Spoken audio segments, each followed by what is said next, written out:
iPlusന്റെ പുതിയൊരു വീഡിയോയിലേക്ക് സ്വാഗതം. നമ്മൾ കഴിഞ്ഞ ക്ലാസ്സുകളിൽ ഡിസ്കസ് ചെയ്തതുപോലെ മെക്കാനിക്കൽ 2013 എക്സാമിൻ്റെ ക്വസ്റ്റ്യൻ പേപ്പർ ഡിസ്കഷനാണ്. അപ്പം നമുക്ക് ഏകദേശം ഫൈനൽ പാർട്ടിലേക്ക് കടക്കാം. അപ്പം 81 ക്വസ്റ്റ്യൻ നമ്പർ 81 എന്താണെന്ന് വെച്ച് കഴിഞ്ഞാൽ plain milling of mild steel plates are produce. അപ്പം ഏത് ടൈപ്പ് ഓഫ് ചിപ്സ് ആണ് പ്രൊഡ്യൂസ് ചെയ്യുന്നത്, അതായത് നമ്മൾ മൈൽഡ് സ്റ്റീലിനെ മില്ലിങ് ചെയ്യുമ്പോഴത്തേക്കും ഏത് ടൈപ്പ് ചിപ്സ് പ്രൊഡ്യൂസ് ചെയ്യുമെന്നാണ് ക്വസ്റ്റ്യൻ. അപ്പം first option A irregular shaped discontinuous chip, B regular shaped discontinuous chip, C continuous chips without built up edge, പിന്നെ ജോയിൻറ്റ് ചിപ്സ്. അപ്പോൾ ഇതിൽ നമ്മൾ മനസ്സിലാക്കേണ്ട ഒരു കാര്യം എന്ന് വെച്ച് കഴിഞ്ഞാൽ മൈൽഡ് സ്റ്റീൽ എന്ന് പറയുന്ന ഒരു മെറ്റീരിയൽ എന്ന് വെച്ച് കഴിഞ്ഞാൽ വളരെയധികം മിഷനബിലിറ്റി കൂടിയ ഒരു മെറ്റീരിയലാണ്. അതായത് ഈസിലി നമുക്ക് മിഷൻ ചെയ്യാൻ പറ്റുന്ന ഒരു മെറ്റീരിയലാണ്. അതുകൊണ്ട് തന്നെ ഒരിക്കലും അത് ഇറഗുലർ ആയിട്ടുള്ള ഷേപ്പുകൾ ചിപ്സിൽ ഉണ്ടാക്കത്തില്ല. റെഗുലർ ഷേപ്പുള്ള ചിപ്സ് ആയിരിക്കും മോസ്റ്റ്ലി പ്രൊഡ്യൂസ് ചെയ്യുക. കാര്യം അതിന് മിഷനബിലിറ്റി കൂടുതലാണ്. അത് മാത്രമല്ല, ഇപ്പം നമ്മൾ മില്ലിംഗ് എന്ന് പറയുമ്പോഴത്തേക്ക് ഒരു മൾട്ടിപ്പിൾ കട്ടിങ് എഡ്ജൊക്കെ ഇൻവോൾവ് ചെയ്യുന്നത് കൊണ്ട് തന്നെ അതിനൊരു കണ്ടിന്യൂസ് ചിപ്സ് ഉണ്ടാക്കാൻ കുറച്ച് പാടാണ്. അതുകൊണ്ട് തന്നെ മോസ്റ്റ്ലി അത് ഡിസ്കണ്ടിന്യൂസ് ചിപ്സും ആയിരിക്കും. അപ്പോൾ രണ്ട് സിറ്റുവേഷനിലൂടെ വരുന്ന ഓപ്ഷൻ എന്താ? റെഗുലർ ഷേപ്പ്ഡ് ഡിസ്കണ്ടിന്യൂസ് ചിപ്സ് ആണ്. ഇപ്പം പ്ലെയിൻ മില്ലിംഗ് എന്ന് പറയുമ്പോൾ ഈ ഒരു രീതിയിലായിരിക്കും. അപ്പം ആ ഒരു രീതിയിലാകുമ്പോഴത്തേക്കും ഡിസ്കണ്ടിന്യൂസ് ചിപ്സ് ഉണ്ടാവും, പക്ഷേ റെഗുലർ ഷേപ്പ്ഡും ആയിരിക്കും. അപ്പം അതാണ് നമ്മുടെ answer. 81st. Next question, A main disadvantage of ECM over EDM. Actually ECM EDM എന്താണെന്ന് നമുക്കറിയാം. അതായത് ECM എന്ന് വെച്ചാൽ പറയുമ്പോഴത്തേക്കും ഇലക്ട്രോ കെമിക്കൽ മെഷീനിങ്ങും EDM എന്ന് പറയുമ്പം ഇലക്ട്രോ ഡിസ്ചാർജ് മെഷീനിങ്ങാണ്. അപ്പം ഈ രണ്ടും നോൺ കൺവെൻഷണൽ മെഷീനിങ് ആണ്. നമ്മൾ അത് പഠിച്ചതാണ്. അപ്പം എന്താണ് ECMൻ്റെ അഡ്വാൻറ്റേജ് എന്തിന് ഓവർ EDM-ന്? EDM-ആയിട്ട് കമ്പയർ ചെയ്യുമ്പം ഇലക്ട്രോ കെമിക്കൽ മെഷീനിങ്ങിൻ്റെ അഡ്വാൻറ്റേജ് ആണ് ചോദിക്കുന്നത്. അപ്പം ബേസിക്കലി EDM എന്ന് പറയുമ്പോഴത്തേക്കും ഇത് ഞാൻ കാണിച്ചേക്കുന്നതെന്ന് വെച്ച് കഴിഞ്ഞാൽ നമ്മളൊരു ഇലക്ട്രോൺ ഡിസ്ചാർജ് മെഷീനിങ്ങിൻ്റെ ഒരു സെറ്റപ്പാണ്. അപ്പോൾ ഇവിടെ ചെയ്യുന്നതെന്ന് വെച്ച് കഴിഞ്ഞാൽ നമ്മൾ വർക്ക് പീസിലോട്ടും നമ്മുടെ ടൂളിലേക്കും ഒരു ഹൈ പവർ സപ്ലൈ കൊടുക്കും. അപ്പം അതിൻ്റെ ഇടയ്ക്ക് നമ്മൾ രണ്ടിൻ്റെ ഇടയ്ക്ക് ഒരു ചെറിയൊരു ഗ്യാപ്പ് വെക്കും. ആ ഒരു ഗ്യാപ്പ് ഉള്ളതുകൊണ്ട് തന്നെ അവിടെ ഒരു സ്പാർക്ക്, ഹൈ വോൾട്ടേജ് കൊടുക്കുമ്പോഴത്തേക്കും ഒരു സ്പാർക്ക് ഉണ്ടാവും. ആ സ്പാർക്കിൻ്റെ ഹീറ്റ് കാരണം അവിടെ മെറ്റീരിയൽ റിമൂവ് ആവുന്ന രീതിയിലാണ് നമ്മൾ EDM-ൽ ചെയ്യുന്നത്. അപ്പോൾ ഇവിടെ ഒരു പ്രശ്നം എന്താണെന്ന് വെച്ച് കഴിഞ്ഞാൽ ഹൈ ഹീറ്റ് ജനറേറ്റ് ചെയ്യുമ്പോഴത്തേക്കും ഈ വർക്ക് പീസിൻ്റെ പാർട്ട് ഏത് ഷേപ്പിലാണോ വേണ്ട, അപ്പോൾ ആ ഒരു കറസ്പോണ്ടിങ് ഷേപ്പിലായിരിക്കും നമ്മുടെ ടൂളും. അപ്പോൾ ആ ഒരു ടൂൾ മെറ്റീരിയലും അതിൻ്റെ ഇടയ്ക്ക് ഉള്ള വർക്ക് പീസിൻ്റെ ഇടയ്ക്ക് ഒരു സ്പാർക്ക് ഉണ്ടാകുമ്പോഴത്തേക്ക് അതിൻ്റെ ഒരു ഹീറ്റ് വെച്ചിട്ട് വർക്ക് പീസ് മെൽറ്റ് ചെയ്തിട്ട് മെറ്റീരിയൽ റിമൂവ് ചെയ്യുകയാണ് EDM-ൽ ചെയ്യുന്നത്. അപ്പോൾ EDM-ൽ അങ്ങനെ ചെയ്യുമ്പോൾ ഉള്ള ഒരു പ്രശ്നം എന്ന് വെച്ച് കഴിഞ്ഞാൽ ഹൈ ഹീറ്റ് ഉള്ളത് കൊണ്ട് തന്നെ നമ്മുടെ ടൂൾ എത്ര ഹയർ മെൽറ്റിംഗ് പോയിന്റ് ഉള്ളതാണെങ്കിലും ടൂളിന് ചെറിയ രീതിയിലുള്ള ഒരു വിയർ വരും. കാര്യം എന്ന് വെച്ച് കഴിഞ്ഞാൽ ടൂൾ മെറ്റീരിയലും ഇറോഡായി പോകാനുള്ള സാധ്യതയുണ്ട്. ഇനി നേരെ മറിച്ച് ഇലക്ട്രോ കെമിക്കൽ മെഷീനിങ്, അതായത് ECM-ലേക്ക് വരുമ്പോഴെന്ന് വെച്ച് കഴിഞ്ഞാൽ ഇവിടെ നമ്മൾ ഒരു റിവേഴ്സ് ഇലക്ട്രോളിസിസ് ആണ് യൂസ് ചെയ്യുന്നത്. ആ ഒരു പ്രിൻസിപ്പിളിലാണ് ഈ ECM വർക്ക് ചെയ്യുക. അപ്പം നമ്മൾ ടൂളിനെ നമ്മുടെ വർക്ക് പീസിനെയും കണക്ട് ചെയ്തിട്ടുണ്ട്. ഇതിൻ്റെ ഇടയ്ക്ക് ഒരു ഇലക്ട്രോലൈറ്റും ഉണ്ട്. അപ്പം നമ്മൾ നമ്മുടെ വർക്ക് പീസ് മെറ്റീരിയൽ ഇലക്ട്രോളിസിസ് സംഭവിച്ചിട്ട് ടൂൾ മെറ്റീരിയലിലേക്ക് പോകും ഡെപ്പോസിറ്റ് ചെയ്യാം. അപ്പോൾ ആ ടൂൾ മെറ്റീരിയലിൽ ഡെപ്പോസിറ്റ് ചെയ്യുന്നതിന് മുന്നേ നമ്മൾ എന്ത് ചെയ്യും? ഈ നമ്മുടെ ഇലക്ട്രോലൈറ്റ് ഇങ്ങനെ പമ്പ് ചെയ്ത് സർക്കുലേറ്റ് ചെയ്തുകൊണ്ടിരിക്കുന്നതുകൊണ്ട് തന്നെ ഇവിടെ ടൂളിൽ ഡെപ്പോസിറ്റ് ആവാൻ വരുന്ന മെറ്റീരിയൽ വർക്ക് പീസ് മെറ്റീരിയലിനെ ഫ്ലഷ് ഔട്ട് ചെയ്യും. അപ്പം ആ ഒരു രീതിയിൽ ടൂളിൻ്റെ കറസ്പോണ്ടിങ് ഷേപ്പ് നമ്മൾ ഇവിടെ വർക്ക് പീസിൽ ഉണ്ടാകും. അപ്പോൾ ഇവിടുത്തെ അഡ്വാൻറ്റേജ് എന്ന് വെച്ച് കഴിഞ്ഞാൽ ഇവിടെ ഹീറ്റ് ഒന്നും ഇൻവോൾവ് ചെയ്യുന്നില്ല. അതുപോലെ തന്നെ ഇലക്ട്രോളിസിസ് ആയതുകൊണ്ട് തന്നെ അറ്റോമിക് ലെവലിലുള്ള ഒരു ഇതായതുകൊണ്ട് തന്നെ ഹയർ സർഫസ് ഫിനിഷും എല്ലാം നമുക്കിവിടെ കിട്ടുന്നുണ്ട്. അപ്പം ബേസിക്കലി ഇത്രയും പറഞ്ഞത് നമുക്ക് എന്ത് മനസ്സിലായി? ഇവിടെ ഏറ്റവും അപ്പം നമ്മൾ ECM-ൽ EDM-ൽ ഒരു വിയർ ഉണ്ടാവുമെന്ന് പറഞ്ഞു. അതായത് അവിടെ ഒരു ഹീറ്റ് ഉള്ളത് കൊണ്ട് തന്നെ ടൂളിൻ്റെ മെറ്റീരിയലും കുറച്ച് മെൽട്ടായി പോകാൻ സാധ്യതയുണ്ട്. നേരെ മറിച്ച് ഇവിടെ നമ്മൾ കമ്പയർ ചെയ്യുമ്പോഴത്തേക്കും അങ്ങനെ ഒരു പ്രശ്നമില്ല. അപ്പം EDM-ആയിട്ട് കമ്പയർ ചെയ്യുമ്പോഴത്തേക്കും ECM-ൻ്റെ മെയിൻ അഡ്വാൻറ്റേജ് എന്ന് വെച്ച് കഴിഞ്ഞാൽ ടൂളിൻ്റെ വിയർ വളരെ നെഗ്ലജിബിൾ ആണ്. അപ്പം നമ്മുടെ ഓപ്ഷൻ D ആണ് ഈ ഒരു ക്വസ്റ്റ്യനിൽ കറക്റ്റ് ആയിട്ടുള്ള ആൻസർ. പിന്നെ 82D.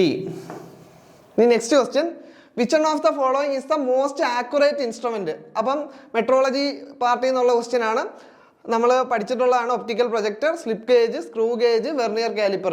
ഇതിൽ ഏറ്റവും ആക്യുറേറ്റ് ആയിട്ടുള്ള ഒരു മെഷറിംഗ് ഇൻസ്ട്രുമെന്റ് ഏതാണെന്നാണ് ചോദിച്ചേക്കുന്നത്. അപ്പം നമുക്ക് ഇതിന്റെ സ്ലിപ്പ് ഗേജ് എടുക്കുമ്പോഴത്തേക്ക് അതിന്റെ ആക്യുറസി എന്ന് വെച്ച് കഴിഞ്ഞാൽ ഈ ഒരു റേഞ്ചിലേക്ക് വരും. അതായത് 0.0001 mm ആ ഒരു ആക്യുറസി വരെ നമുക്ക് പോവാം.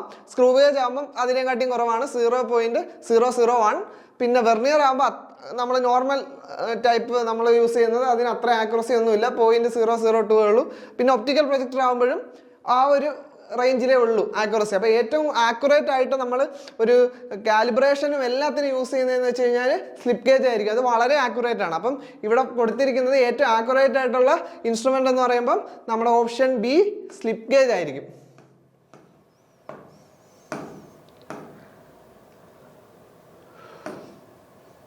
ഇനി അടുത്ത question, for a CNC machining process which of the following is not applicable? അപ്പം ഇതിൽ CNC മെഷീനിങ്ങിന് ആപ്ലിക്കബിൾ അല്ലാത്ത ഓപ്ഷൻസ് ആണ് നമുക്ക് ഇതിൽ നിന്ന് കണ്ടുപിടിക്കേണ്ടത്. അപ്പം ഓപ്ഷൻ എ എന്താ? Close in tolerance required. ഒരു CNC മെഷീനിങ്ങിൽ നമുക്ക് നോർമലി ക്ലോസ് ടോളറൻസ് എന്തുകൊണ്ട് ഒബ്റ്റെയിൻ ചെയ്യാൻ? അത് ആപ്ലിക്കബിൾ ആണ് അതുകൊണ്ട് ഈ ഒരു സിനാരിയോയിൽ. ഇനി പാർട്ട് ജോമെട്രി ഈസ് കോംപ്ലക്സ്, അതും ആപ്ലിക്കബിൾ ആണ്. കാര്യം എന്ന് വെച്ച് കഴിഞ്ഞാൽ നമ്മളൊരു CNC മെഷീനിങ് എടുക്കുമ്പോൾ നമുക്ക് അത്രയും കോംപ്ലക്സ് ആയിട്ട്, അതായത് നോർമൽ മാനുവൽ മെഷീനിങ് ചെയ്യാൻ പറ്റാത്ത പല കോംപ്ലക്സ് ആയിട്ടുള്ള ജോമെട്രി നമുക്ക് ഒരു CNC മെഷീനിങ് ഉപയോഗിച്ച് ചെയ്യാൻ പറ്റുന്നുണ്ട്. അപ്പം അതും ആപ്ലിക്കബിൾ ആണ്. അടുത്ത C, design changes are frequent. അതായത് ഇപ്പം നമ്മളൊരു നോർമൽ മെഷീനിങ് പ്രോസസ്സ് ആകുമ്പോഴത്തേക്ക് ഇടയ്ക്കിടയ്ക്ക് നമ്മളെ ഡിസൈൻ ചേഞ്ചസ് വന്നാൽ നമുക്ക് ടൂൾ ചേഞ്ച് ചെയ്യേണ്ടി വരും, അതേപോലെ തന്നെ അതിൻ്റെ ഒരു സ്റ്റെപ്സ് മാറ്റേണ്ടി വരും. അതൊക്കെ എന്ന് വെച്ച് കഴിഞ്ഞാൽ വളരെ ടീഡിയസ് ആയിട്ടുള്ള പ്രോസസ്സാണ്. നേരെ മറിച്ച് നമ്മൾ CNC മെഷീനിങ് എടുക്കുമ്പോഴത്തേക്കും നമ്മുടെ ആ ഒരു ഡിജിറ്റൽ പ്രോഗ്രാമിങ്ങിൽ ഒരു ചെറിയ ചേഞ്ച് കൊടുത്തു കഴിഞ്ഞാൽ നമുക്ക് കറസ്പോണ്ടിങ് ഡിസൈൻ ചേഞ്ചസ് വളരെ വേഗം ഇൻകോർപ്പറേറ്റ് ചെയ്യാം. അപ്പം അതും CNC മെഷീനിങ്ങിൻ്റെ ഒരു ആപ്ലിക്കബിൾ ആയിട്ടുള്ള സ്റ്റേറ്റ്മെന്റ് ആണ്. അപ്പം എയും ബിയും സിയും ആപ്ലിക്കബിൾ ആയിട്ടുള്ള സ്റ്റേറ്റ്മെന്റ് ആണ്. ഇനി D, no inspection is required. അപ്പം നമ്മൾ തെറ്റിദ്ധരിച്ചു പോകും, CNC അത്രയും ആക്യുറേറ്റ് അല്ലേ, അപ്പോൾ എന്തിനാ ഇൻസ്പെക്ഷൻ? എന്നിരുന്നാൽ പോലും ഏതൊരു മെഷീനിങ് പ്രോസസ്സാണ് അത് എത്ര ആക്യുറസിയിലുള്ളതാണെങ്കിലും നമ്മൾ ഏത് മെഷീനിങ് പ്രോസസ്സ് ചെയ്യുമ്പോഴത്തേക്കും ഇൻസ്പെക്ഷൻ അവിടെ മസ്റ്റാണ്. അതിപ്പോൾ ഏത് വളരെ ആക്യുറേറ്റ് അല്ലാത്ത മെഷീനിങ് പ്രോസസ്സ് തൊട്ട് ഹൈലി ആക്യുറേറ്റ് ആയ മെഷീനിങ് പ്രോസസ്സ് വരെ നമുക്ക് വേണ്ട ഷേപ്പിനും സൈസിലും ആണോ നമ്മുടെ ഒരു പ്രൊഡക്റ്റ് കിട്ടുന്നതെന്ന് അറിയാൻ വേണ്ടി നമ്മൾ ഇൻസ്പെക്ട് ചെയ്തുകൊണ്ടേ ഇരിക്കണം. അതുകൊണ്ട് നോ ഇൻസ്പെക്ഷൻ ഈസ് നീഡഡ് എന്നുള്ളത് CNC മെഷീനിങ്ങിന്റെ ഒരു ആപ്ലിക്കബിൾ സ്റ്റേറ്റ്മെന്റ് അല്ല. അതുകൊണ്ട് തന്നെ അതാണ് നമ്മൾ ഈ ഒരു സിനാരിയോയിൽ ക്വസ്റ്റ്യനിൽ ആൻസർ ആയിട്ട് വരുന്നത്. No inspection required. ഇനി 85 question, the type of layout suitable for simpler production scheduling, high volume of output and high labour efficiency. അപ്പോൾ ഇവിടെ പ്രൊഡക്ഷൻ ലേഔട്ടിന്റെ റിലേറ്റ് ചെയ്ത ക്വസ്റ്റ്യൻ ആണ്. ഇവിടെ എന്തൊക്കെയാണ് പറഞ്ഞേക്കുന്നത്? നമുക്ക് വേണ്ടതെന്ന് വെച്ച് കഴിഞ്ഞാൽ ഒരു സിംപ്ലർ ആയിട്ടുള്ള ഒരു ലേഔട്ട് ആയിരിക്കണം. സിംപ്ലർ ലേഔട്ട് ആയിരിക്കണം. അതായത് കീവേഡ്സ് ആണ്.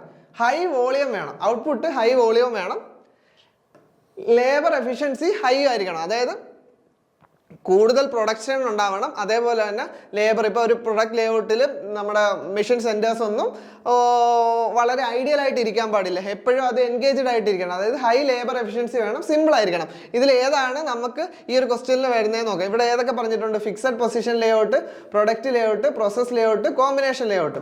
ഇപ്പം നമ്മൾ first of all process layout, ഇതൊരു പ്രോസസ് ലേഔട്ടാണ്. പ്രോസസ് ലേഔട്ട് എന്ന് വെച്ചാൽ എന്താ? അതായത് ഇപ്പം നമ്മളൊരു മെറ്റീരിയൽ മേക്ക് ചെയ്യുക. ചിലപ്പോൾ അത് നമുക്ക് നമുക്ക് ഒരു ഫസ്റ്റ് പ്രോസസ്സ് ആ ഒരു നമ്മുടെ റോ മെറ്റീരിയൽ ചെയ്യേണ്ട മില്ലിംഗ് ആയിരിക്കും. അപ്പം മില്ലിംഗ് ആണെങ്കിൽ നമ്മൾ ആ മില്ലിംഗ് മെഷീൻസ് എല്ലാം കൂടെ ഉള്ള ഒരു സെക്ഷൻ ഉണ്ട്. ആ ഒരു സെക്ഷനിൽ നമ്മളെ മെഷീൻ കൊണ്ടുപോയി, പ്രൊഡക്റ്റ് റോ മെറ്റീരിയൽ കൊണ്ടുപോയി അവിടെ വെച്ചിട്ട് പ്രോസസ്സ് ചെയ്തു. അത് കഴിഞ്ഞിട്ട് നമുക്ക് ചിലപ്പം ഷിയർ ചെയ്യേണ്ടി വരും. അപ്പം നമ്മൾ വീണ്ടും ഷിയർ എടുത്തിട്ട് ചെയ്യാൻ വേണ്ടിയിട്ട് നമ്മുടെ റോ മെറ്റീരിയൽ എടുത്ത് വീണ്ടും ഷിയറിംഗ് സെക്ഷനിലോട്ട് വരും. അതായത് സിമിലർ മെഷീൻസ് എല്ലാം ഒരു പർട്ടിക്കുലർ പൊസിഷനിലായിരിക്കും ആ ഒരു ഫാക്ടറിയിൽ ഉണ്ടാവുക. അത് കഴിഞ്ഞിട്ട് നമുക്ക് വീണ്ടും മില്ലിങ് ചെയ്യണമെങ്കിൽ നമ്മൾ വീണ്ടും ഇവിടുന്ന് എടുത്ത് തിരിച്ച് മില്ലിങ് സെക്ഷനിലേക്ക് പോവുക. അതായത് ഇവിടെ എന്ന് വെച്ചാൽ ഓരോ പ്രോസസ്സിനായിരിക്കും ഇമ്പോർട്ടൻറ്റ്. അപ്പോൾ ഒരു പർട്ടിക്കുലർ പ്രോസസ്സ് ഒരു സെക്ഷനിലായിരിക്കും. അപ്പം ആ ഒരു രീതിയിലുള്ള ഒരു ലേഔട്ടാണ് പ്രോസസ് ലേഔട്ട്. പക്ഷേ ഇവിടുത്തെ പ്രശ്നം എന്ന് വെച്ച് കഴിഞ്ഞാൽ നമുക്ക് ഹൈ വോളിയം ഔട്ട്പുട്ട് വേണം. ഹൈ വോളിയം ഔട്ട്പുട്ട് എന്ന് വെച്ച് കഴിഞ്ഞാൽ ഇൻഡിവിജ്വൽ പ്രോഡക്ട്സ് നമുക്ക് ഓരോ സെക്ഷനിൽ നിന്ന് അടുത്ത സെക്ഷനിലേക്ക് കൊണ്ടുപോയി മേക്ക് ചെയ്യുന്നതെന്ന് വെച്ച് കഴിഞ്ഞാൽ ഹൈ വോളിയം ഔട്ട്പുട്ട് നമുക്ക് കിട്ടത്തില്ല. അതുകൊണ്ട് നമ്മൾ ഇവിടുത്തെ ഓപ്ഷൻ പ്രോസസ് ലേഔട്ട് ഒരിക്കലും അല്ല. ഇനി അടുത്തതെന്ന് പറയുമ്പോഴത്തേക്കും ഇതൊരു പ്രൊഡക്റ്റ് ലേഔട്ട്, അതായത് നമ്മൾ ഈ നോർമലി ഓട്ടോമൊബൈൽ ഇൻഡസ്ട്രിയിലൊക്കെ കാണുന്ന രീതിയിൽ ഉള്ള പ്രൊഡക്റ്റ് ലേഔട്ട്. അതായത് ഇപ്പോൾ നമ്മളൊരു റോ മെറ്റീരിയൽ ആദ്യം നമുക്ക് ലെയ്ത്തിൽ പ്രോസസ്സ് ചെയ്യണം, അത് കഴിഞ്ഞ് ഡ്രില്ല് ചെയ്യണം, മില്ല് ചെയ്യണം, പിന്നെയും ഡ്രില്ല് ചെയ്യണം, ഗ്രൈൻഡ് ചെയ്യണം. ആ ഒരു രീതിയിലാണെങ്കിൽ നമ്മൾ ആദ്യം നമ്മുടെ പ്രൊഡക്റ്റ് എടുത്ത് ലെയ്ത്ത് മെഷീനിലേക്ക് കൊടുത്ത് അത് കഴിഞ്ഞിട്ട് അവിടെ നിന്ന് ലെയ്ത്തിൻ്റെ പ്രോസസ്സ് എല്ലാം കഴിയുമ്പോഴത്തേക്കും പിന്നെ ഡ്രില്ല് ചെയ്യാനുള്ള ഇത് ചെയ്തു. അതായത് പ്രൊഡക്റ്റിൽ പോകുന്ന ലൈനിലെല്ലാം അതിന് നെക്സ്റ്റ് ഏത് പ്രോസസ്സാണോ കൊടുക്കേണ്ടത് ആ ഒരു പ്രോസസ്സ് കൊടുക്കാനുള്ള മെഷീനറി അവിടെ ഉണ്ടാവും. അപ്പം ഇവിടെ നമുക്കൊരു ഹയർ വോളിയം ഓഫ് ഔട്ട്പുട്ട് കിട്ടാനുള്ള ഒരു സിറ്റുവേഷൻ ഉണ്ട്. കാര്യം എന്ന് വെച്ച് കഴിഞ്ഞാൽ നമ്മൾ ഇവിടെ ഫസ്റ്റ് നമ്മുടെ പ്രൊഡക്റ്റ് കൊടുത്തു, ലെയ്ത്തിൽ കൊടുത്തു. ആ പ്രൊഡക്റ്റ് പ്രോസസ് ആയി എടുക്കുമ്പോൾ നമുക്ക് നെക്സ്റ്റ് റോ മെറ്റീരിയൽ ഇവിടെ ലെയ്ത്തിൽ കൊടുക്കാം. അപ്പോൾ ഒരിക്കലും ഇവിടെ മിഷൻ സെന്റേഴ്സ് ഐഡിയൽ ആയിട്ട് ഇരിക്കത്തില്ല. അതുകൊണ്ട് തന്നെ ഹൈ ലേബർ എഫിഷ്യൻസിയും കിട്ടും. അപ്പം നമുക്കിവിടെ ക്വസ്റ്റ്യനിൽ പ്രൊഡക്റ്റ് ലേഔട്ട് ആയിരിക്കാം ഉത്തരം. പിന്നെ ഉള്ള ലേഔട്ട്സ് എന്ന് വെച്ച് കഴിഞ്ഞാൽ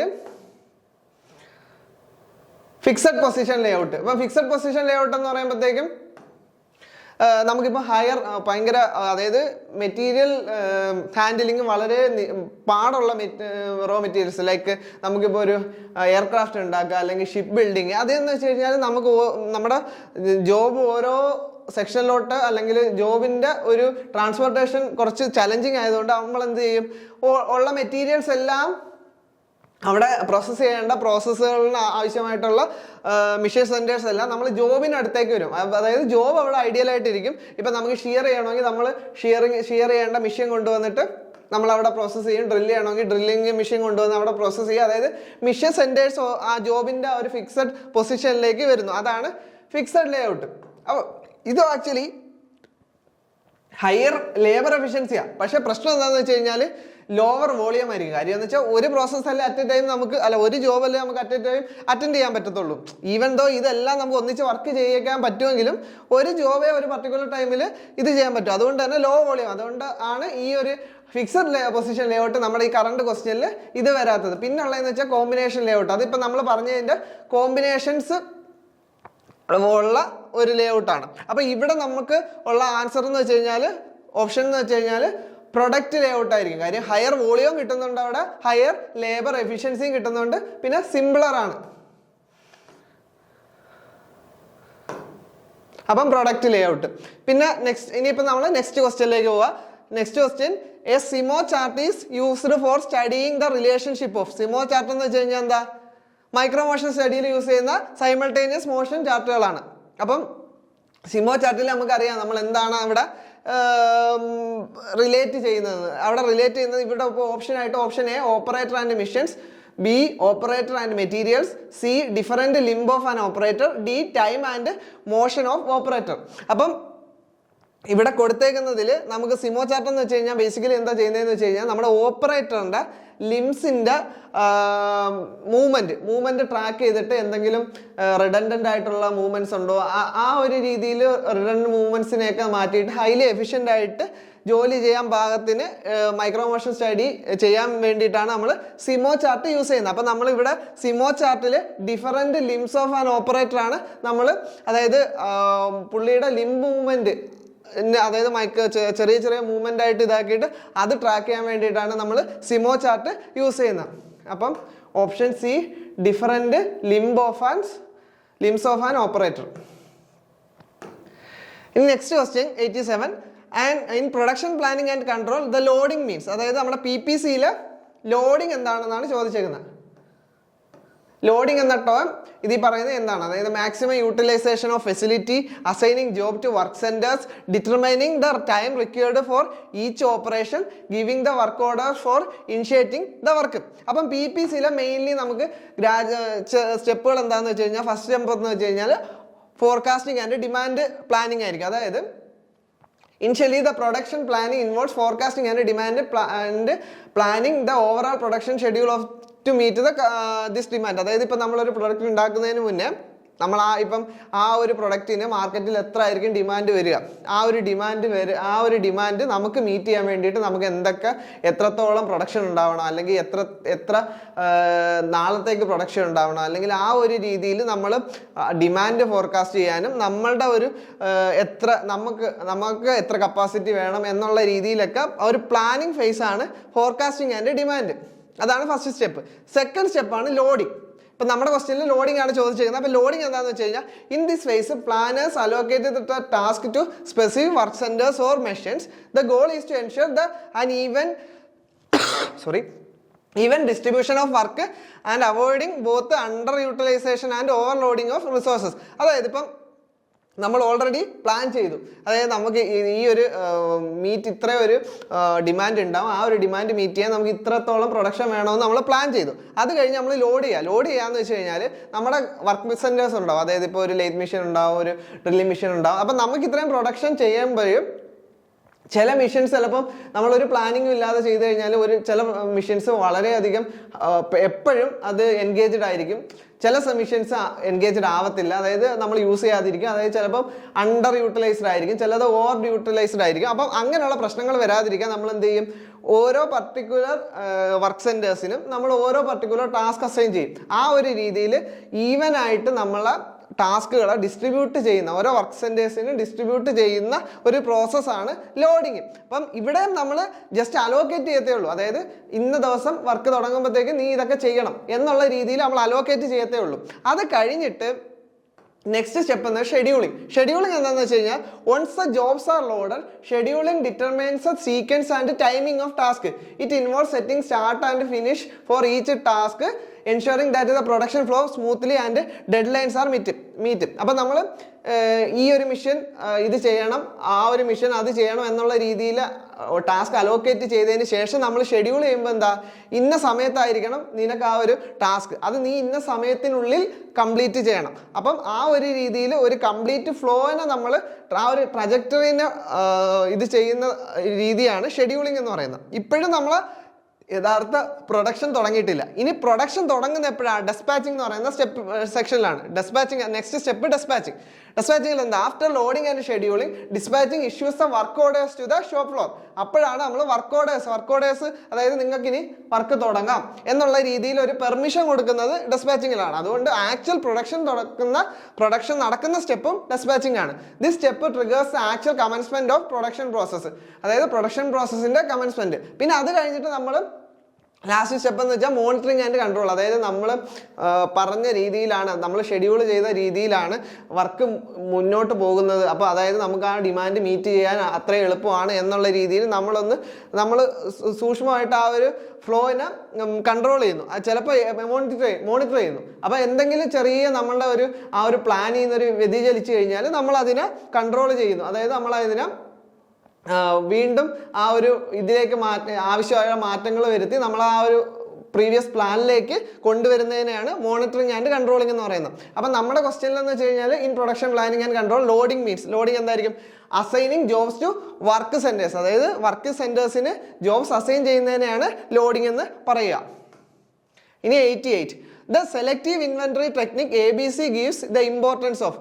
അപ്പം നമ്മളെ ഇൻവെന്ററി ടെക്നിക്കാണ് ABC എന്ന് പറയുന്നത്. അപ്പോൾ അത് എന്തിനാണ് ഇമ്പോർട്ടൻസ് കൊടുക്കുന്നത്? അപ്പോൾ option A, it items which are rare, items which are critical, value of the item, demand for the item. ABC technique എന്ന് പറയുമ്പോഴത്തേക്ക് മെയിൻലി അത് വാല്യൂ ഓഫ് ദ ഐറ്റംസിനാണ് ഇമ്പോർട്ടൻസ് കൊടുക്കുന്നത്. And ABC inventory classification technique is A method of categorising inventory item based on their importance. ആ importance വെച്ചിട്ടാണ് just classify ചെയ്യുന്നത്. പക്ഷെ അവിടെ importance depend ചെയ്യുന്ന എന്തിനെയാണ്, മോണിറ്ററി വാല്യൂ. അതായത് ആ ഒരു ഇൻവെന്ററിയുടെ ഇമ്പോർട്ടൻസ് വാല്യൂ ചെയ്യുന്നത് ഇൻ ടേംസ് ഓഫ് മോണിറ്ററി ആണ്. അതായത് വാല്യൂ ഡിറ്റർമൈൻഡ് യൂസിങ് ദെയർ, അതായത് വാല്യൂവിനെ വെച്ചിട്ടാണ് അതിനെ ഡിറ്റർമൈൻ ചെയ്യുന്നത്, ക്ലാസിഫൈ ചെയ്യുന്നത്. അപ്പോൾ A ഐറ്റംസ് എന്ന് പറഞ്ഞു കഴിഞ്ഞാൽ ഹയസ്റ്റ് വാല്യൂ ആയിരിക്കും. അതായത് these items are of highest value usually representing A small percentage of total inventory. അപ്പോൾ അതായത് നമ്മളൊരു 100 ഇൻവെന്ററി ഉണ്ടെങ്കിൽ ചിലപ്പം 10 to 20% കാണത്തുള്ളൂ അതിൻ്റെ ഒരു ടോട്ടൽ നമ്പർ. പക്ഷേ ആ 10-20% ആയിരിക്കും ഒരു 70-80% ഓഫ് ടോട്ടൽ വാല്യൂ. അതായത് ഈ ഇൻവെന്ററിയുടെ ടോട്ടൽ വാല്യൂ ഇപ്പം ഒരു 10 കോടിയാണെങ്കിൽ ഈ 10 കോടിയിൽ ഒരു 7 കോടിയും ഈ ഒരു 10-20% മാത്രമുള്ള ഐറ്റംസ് ആയിരിക്കും. അതായത് ഹൈലി വാല്യുബിൾ ആയിരിക്കും. ഇനി നെക്സ്റ്റ് എന്ന് പറഞ്ഞു കഴിഞ്ഞാൽ ബി ഐറ്റംസ് എന്ന് പറയുമ്പോഴത്തേക്കും ഇതിലൊരു മോഡറേറ്റ് വാല്യൂ ആയിരിക്കും. അതേപോലെ തന്നെ ഒരു 20-30% ടോട്ടൽ നമ്പേഴ്സ് ഉണ്ടാവത്തുള്ളൂ. അതേപോലെ 15-25 ടോട്ടൽ വാല്യൂവിനെ അത് റെപ്രസെന്റ് ചെയ്യും. ഇനി ലാസ്റ്റ് ഉള്ള ഇത് സി ഐറ്റംസ് ആണ്. സി ഐറ്റംസ് എന്ന് പറയുമ്പോഴത്തേക്കും വളരെ ഇൻവെന്ററിയിൽ ചിലപ്പോൾ 50-70% of the items C items ആയിരിക്കും. പക്ഷേ ഇതിന്റെ വാല്യൂ നമ്മൾ കമ്പയർ ചെയ്യുമ്പോഴത്തേക്കും 5-10% ഉണ്ടാവുള്ളൂ. അതുകൊണ്ട് തന്നെ നമ്മൾ എ ഐറ്റംസിനൊക്കെ ആയിരിക്കും ടൈറ്റർ ആയിട്ട് നമ്മൾ കൺട്രോളിംഗ് ഒക്കെ നടത്തുന്നത്. അപ്പോൾ സെലക്റ്റീവ് ഇൻവെന്ററിയിൽ option C value of the items ആണ് നമ്മുടെ കറക്റ്റ് ആൻസർ. ഇനി next question, in operation research Hungarian method is used to solve. Option A queuing problems, B assignment problems, C transportation problems, D game theory. അതായത് നമുക്കറിയാം Hungarian method നമ്മൾ എവിടെ use ചെയ്യുന്നത്? നമ്മൾ use ചെയ്യുന്ന ഹംഗേറിയൻ മെത്തേഡ് നമ്മൾ use ചെയ്യുന്നത് എവിടെയാണ്? ട്രാൻസ്പോർട്ടേഷൻ പ്രോബ്ലംസിലാണ്, അസൈൻമെന്റ് പ്രോബ്ലംസിലാണ് ഹംഗേറിയൻ മെത്തേഡ്. ഇനി next question, in the context of industrial psychology the group where the individuals are in face to face relationship with each other is called. അതായത് face to face relationship അത് ഏത് type of ഗ്രൂപ്പിനാണ്? അതായത് primary ഗ്രൂപ്പിലായിരിക്കും face to face relationship ഉണ്ടാവുക. Secondary group ആകുമ്പോഴത്തേക്കും കുറച്ചുകൂടെ ഒരു ബ്രോഡർ ഗ്രൂപ്പ് ആയിരിക്കും. അവിടെ ഫേസ് ടു ഫേസ് റിലേഷൻഷിപ്പ് ഉണ്ടാവണമെന്നൊരു നിർബന്ധമില്ല. പിന്നെ നേരെ മറിച്ച് വർക്കിംഗ് ഗ്രൂപ്പ് ആകുമ്പോഴത്തേക്കും ഒരു പർട്ടിക്കുലർ പ്രൊഡക്റ്റ് നമ്മൾ കോൺസ്റ്റിറ്റ്യൂട്ട് ചെയ്യാൻ വേണ്ടിയിട്ട് അല്ലെ ആ ഒരു പ്രൊഡക്റ്റുമായിട്ട് ബന്ധപ്പെട്ട് നമ്മൾ കോൺസ്റ്റിറ്റ്യൂട്ട് ചെയ്യുന്ന ഗ്രൂപ്പാണ് വർക്കിംഗ് ഗ്രൂപ്പ്. അപ്പം അതിലും ഒരു ഫേസ് ടു ഫേസ് റിലേഷൻഷിപ്പ് ഉണ്ടാവണമെന്നില്ല. പിന്നുള്ള ക്വാളിറ്റി സർക്കിൾ എന്ന് വെച്ച് കഴിഞ്ഞാൽ നമ്മൾ ക്വാളിറ്റി ഇംപ്രൂവ്മെന്റ്സ് ചെയ്യാൻ വേണ്ടിയിട്ട് ഉള്ള ഒരു ഗ്രൂപ്പിനെയാണ് ക്വാളിറ്റി സർക്കിൾ എന്ന് പറയുന്നത്. അപ്പം ഇവിടെ ഫേസ് ടു ഫേസ് റിലേഷൻഷിപ്പ് എന്ന് പറയുന്നത് കൊണ്ട് തന്നെ പ്രൈമറി ഗ്രൂപ്പാണ്. ഇനി next question, in bathtub curve the zone which represent the failures due to limitations inherent in the design and accident caused by usage. അപ്പം ഡിസൈനിലുണ്ടാവുന്ന പഴുതുകളും ആക്സിഡൻസ് മൂലം ഉണ്ടാകുന്ന ഫെയിലിയറിന് ഈ ബാത്ത് ടബ് കർവിന്റെ എവിടാണ്, ഏത് സോണിലാണ് പ്ലോട്ട് ചെയ്തേക്കുന്നതെന്നാണ്. അപ്പം ബാത്ത് ടബ് കർവ് എന്ന് പറയുമ്പോഴത്തേക്കും നമ്മളൊരു പ്രൊഡക്റ്റ് യൂസ് ചെയ്ത് തുടങ്ങുമ്പോഴത്തേക്കും ചില സമയത്ത് എന്തെങ്കിലും ഒരു പ്രശ്നം ഉണ്ടെങ്കിൽ അല്ലെങ്കിൽ ഡിസൈനിലൊക്കെ എന്തെങ്കിലും ഒരു പ്രശ്നം ഉണ്ടെങ്കിൽ നമ്മൾ യൂസ് ചെയ്ത് തുടങ്ങി കുറച്ച് ടൈം കഴിയുമ്പം തന്നെ അത് ആദ്യ കാലഘട്ടങ്ങളിൽ തന്നെ അത് ഫെയിലാവും. അപ്പം ആ രീതിയിൽ ഫെയിലാവുന്നതിനെയാണ് നമ്മൾ ഇയർലി അല്ലെങ്കിൽ ഇൻഫന്റ് മോർട്ടാലിറ്റി ഫെയിലിയർ എന്ന് പറയുന്നത്. അതായത് ഇയർലി ടൈമിലായിരിക്കും ഇവിടെ എക്സ് ആക്സിസിൽ ടൈം ആയിരിക്കും പ്ലോട്ട് ചെയ്തേക്കുന്ന ഫെയിലിയർ റേറ്റ് ആയിരിക്കും. അതുകൊണ്ട് തന്നെ ഇപ്പം ഈ ഒരു ഫെയിലിയർ എന്ന് വെച്ച് കഴിഞ്ഞാൽ വളരെ ഹൈ ആയിരിക്കും. അത് കഴിഞ്ഞിട്ട് കുറച്ച് കഴിയുമ്പോഴത്തേക്കും കോൺസ്റ്റന്റ് ആയിട്ട് റാൻഡം റീസൺസ് ഒക്കെ കൊണ്ട് ഉണ്ടാവുന്ന ഫെയിലിയർ ആയിരിക്കും ഈ കോൺസ്റ്റന്റ് റേറ്റ് ഫെയിലിയർ എന്ന് പറയുന്ന ആ റീജിയനിൽ വരുന്നത്. അത് കഴിഞ്ഞിട്ട് ഓവർ ദ യൂസേജ് നമ്മൾ അതിൻ്റെ ഒരു ലൈഫ് സ്പാനൊക്കെ എത്താറാകുമ്പോഴത്തേക്കും ഗ്രാജുവലി വിയർ ഔട്ട് ചെയ്ത് ഉണ്ടാവുന്ന ഫെയിലിയേഴ്സിനെയാണ് വിയർ ഔട്ട് ഫെയിലിയേഴ്സ് എന്ന് പറയുന്നത്. പക്ഷെ ഓവർ ദ ടൈം അതും കൂടും. അപ്പൊ ഇവിടെ ചോദിച്ചേക്കുന്നത് എന്താ? ഇവിടെ ചോദിച്ചേക്കുന്നത് എന്ന് വെച്ച് കഴിഞ്ഞാൽ ഇൻഹെറന്റ് ഡിസൈൻ ആൻഡ് ആക്സിഡൻസ് അത് ഏതായിരിക്കും? നമ്മുടെ ഇൻഫന്റ് മോർട്ടാലിറ്റി ഫെയിലിയർ ആ ഒരു റീജിയണിലായിരിക്കും, ആ ഒരു സോണിലായിരിക്കും നമ്മൾ ഇൻഹെറന്റ് ആയിട്ടുള്ള ഡിസൈൻ ഇഷ്യൂസ് ഒക്കെ വെച്ചുണ്ടാകുന്ന ഫെയിലിയേഴ്സിനെ റെപ്രസെന്റ് ചെയ്തേക്കുന്നത്. അപ്പം നമ്മുടെ ആൻസർ എന്ന് വെച്ച് കഴിഞ്ഞാൽ ഇൻഫന്റ് മോർട്ടാലിറ്റി സോണാണ്. അത് കഴിഞ്ഞ് നെക്സ്റ്റ് ക്വസ്റ്റ്യൻ എന്ന് വെച്ച് കഴിഞ്ഞാൽ metric organization is created by matrix organization, merging line and staff organization, merging project organization with functional organization, merging the project organization with military organization, merging with functional organization with committees. അപ്പം നമുക്കറിയാം matrix organization എന്ന് വെച്ച് കഴിഞ്ഞാൽ functional ഓർഗനൈസേഷൻ്റെയും project ഓർഗനൈസേഷൻ്റെയും merge ചെയ്ത് ഉണ്ടാക്കുന്നതാണ്. അപ്പോൾ രണ്ടിൻ്റെ ഗുണങ്ങളുള്ള ഒരു ഓർഗനൈസേഷനുള്ള സ്ട്രക്ചറാണ് മെട്രിക്സ് ഓർഗനൈസേഷൻ. നമ്മുടെ ഓപ്ഷൻ ബി ആണ് കറക്റ്റ് ആൻസർ. ഇനി നെക്സ്റ്റ് ക്വസ്റ്റ്യൻ എന്ന് പറയുമ്പോഴത്തേക്കും a type of company which is being managed by board of directors. Board of directors manage ചെയ്യുന്ന ടൈപ്പ് ഓഫ് കമ്പനി ഏതാണെന്നാണ് ക്വസ്റ്റ്യൻ. അപ്പോൾ ഇവിടെ ജോയിന്റ് സ്റ്റോക്ക് കമ്പനി ഉണ്ട്, private limited company ഉണ്ട്, public limited company ഉണ്ട്, corporate organisation ഉണ്ട്. നമുക്കറിയാം board of directors manage ചെയ്യുന്ന company ഏതാ? ജോയിന്റ് സ്റ്റോക്ക് കമ്പനിയാണ്. ജോയിന്റ് സ്റ്റോക്ക് കമ്പനിയാണ്. അപ്പോൾ നമ്മുടെ ഓപ്ഷൻ എ ആണ് കറക്റ്റ് ആൻസർ. ഇനി next question, the type of conveyors most suitable for moving granular materials.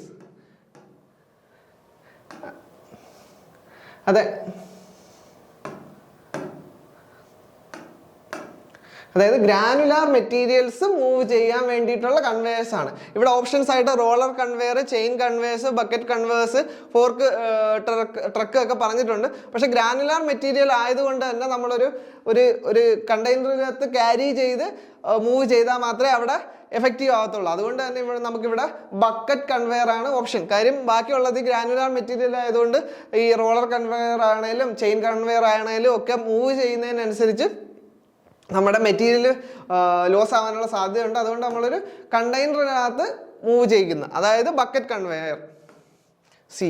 ഇനി last question, which one of the following is not an element in the factor comparison method of job evaluation. അപ്പം ഒരു job ഇവാലുവേഷനിൽ നമ്മൾ consider ചെയ്യാത്ത ഇതിൽ ഏത് option ആണെന്നുള്ളത്. അപ്പം physical, ഇപ്പം ജോബ് ഇവാലുവേഷൻ എന്ന് വെച്ചാൽ എന്താ? ഒരു ജോബിൻ്റെ ഫിസിക്കലും അതിന് വേണ്ട സ്കിൽ എന്താണ്, അതിൻ്റെ അത് ചെയ്യുന്ന ഒരാൾക്ക് വേണ്ട റെസ്പോൺസിബിലിറ്റി എന്താണ്, അതായത് ആ ഒരു ജോബ് പ്രൊഫൈലിന് എന്തൊക്കെ വേണം എന്നുള്ള രീതിയിൽ നമ്മൾ ചെയ്യുന്ന ആ ഒരു ഇവാലുവേഷൻ മെത്തേഡാണ് ജോബ് ഇവാലുവേഷൻ. അപ്പോൾ ഇവിടെ ഓപ്ഷൻസ് ഫിസിക്കൽ എഫർട്ട് ഉണ്ട്, സ്കില്ലുണ്ട്, റെസ്പോൺസിബിലിറ്റി ഉണ്ട്, എംപ്ലോയി വർത്ത് ഉണ്ട്. ഈ എംപ്ലോയി വർത്ത് എന്ന് വെച്ചാൽ ഒരു പർട്ടിക്കുലർ എംപ്ലോയിയുടെ